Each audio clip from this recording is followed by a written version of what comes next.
Good afternoon. Bonjour. I speak on behalf of Ireland and Mexico, co-chairs of the Security Council Informal Expert Group on Women, Peace and Security. As President of the Security Council, Ireland called this meeting following the Deputy Secretary-General's visit recently to Somalia, and that visit focused on the participation of women in the country's upcoming elections and in political life. Today's meeting on Somalia is part of our efforts to bridge the gap between the Security Council's deliberations in New York here and the reality on the ground for women in countries that are on the Council's agenda. The world over, there's a direct link between the political participation of women and stability, peace and prosperity. We are convinced that the members of the Security Council must support this vision. In Somalia, as determined by the Somali people themselves, advancing women's participation in politics and in every aspect of public life is imperative for the future of the country.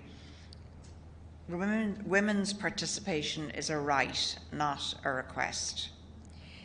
As we will hear at the meeting, the upcoming national elections represent an opportunity to build on the progress made in women's political participation in Somalia.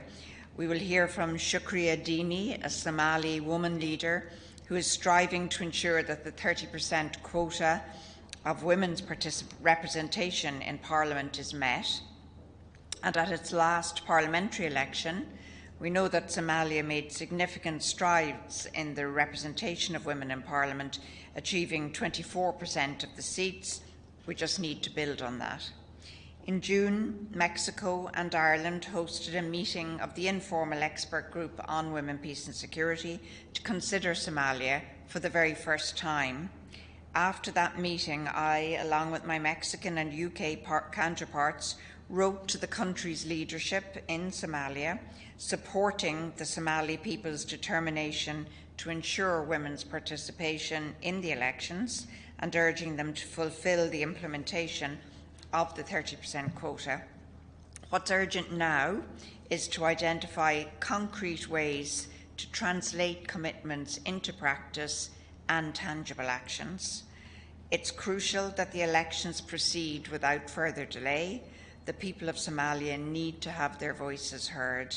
We also need immediate action to prevent, address, and end impunity for the shocking levels of sexual and gender-based violence being suffered by Somali women and girls.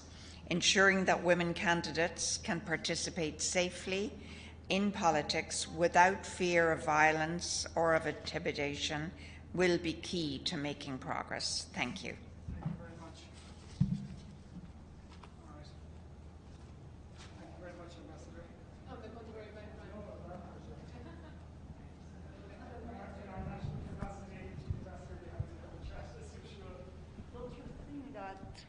Many countries, what you just said should apply to a lot of countries, not only to Somalia.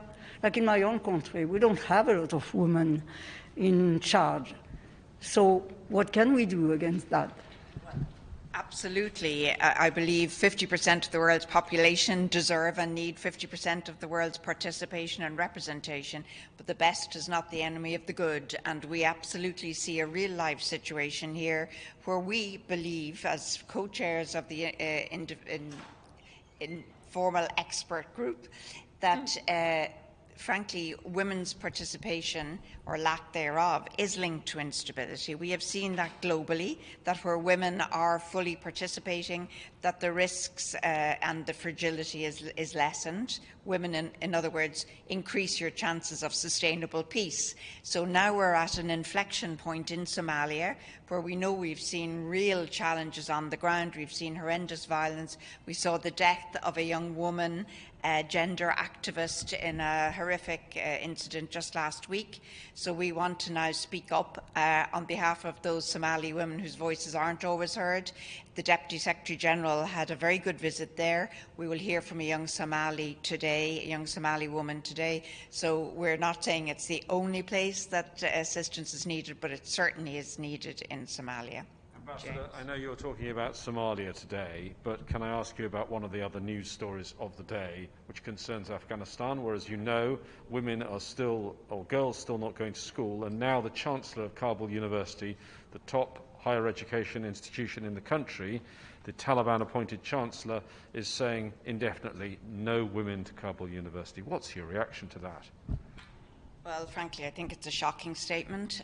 We have said from the beginning we will judge the Taliban not by their words, by their actions. We've called for the Taliban to be inclusive. Excluding women, excluding 50% of the population of Afghanistan is not inclusive. We will continue to speak out for the women of Afghanistan. We believe they have an absolutely every right. I just said at the podium in relation to Somali women, this is a right, not a request. It's a fundamental human right to have access to equal access to healthcare, education, and to be free of violence and intimidation.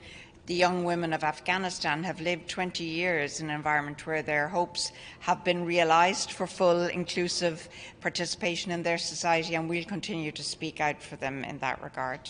Thank you.